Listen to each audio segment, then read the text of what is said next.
سلام و عرض احترام دارم خدمت همه شما بیننده های عزیز. امید که جور و صحتمند باشین. در ادامه برنامه های قبل امروز هم آمده در شهر نایروبی مرکز کشور کنیا همچنان یک سری لوازم و چیزایی که لازم بود خریده. بسیار یک شهری چی است، گران است، قیمتی است و حالا هم با رفیق ما آریان امیری در این منطقه در این ساحه قرار داره. میشنیم ازشان که برای ما چه قصه نه. آقای آریان سلام.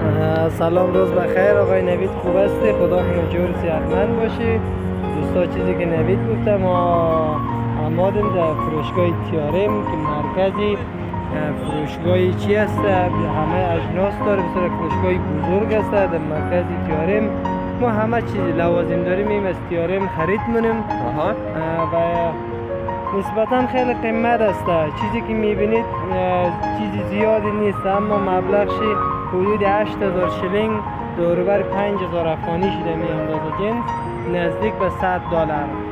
80-85 دلار امروز ما خرید کردیم. چیزی هم نیست نهایت اگر دوام پیدا کنه، مثلا برای 4 نفر یک هفته خرچ هم نشده. این دوروبر 80 چند دلار ما خرید کردیم.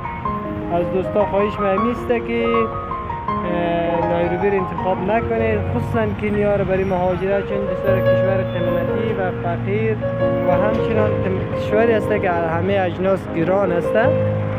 زیاد زندگی خوب نیست و چنان چیزی که ما میخواییم نه دیگه. شما میبینید پشت سر ما همه مردم کنیا رو بسیار مردم فقیر است، تقریبا همش بیکار است.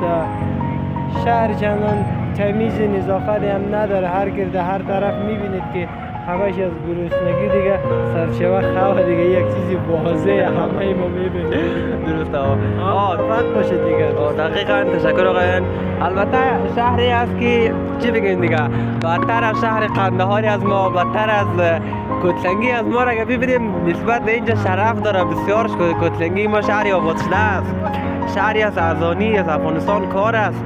در این منطقه در این ساحه قسمی از طوری است وضعیت خیلی خرابه. یعنی این قسم بگم برای شما عزیزان و بیننده های گرامی جای برای زندگی نیه، همچنان جای برای گذاره هیچ نیست.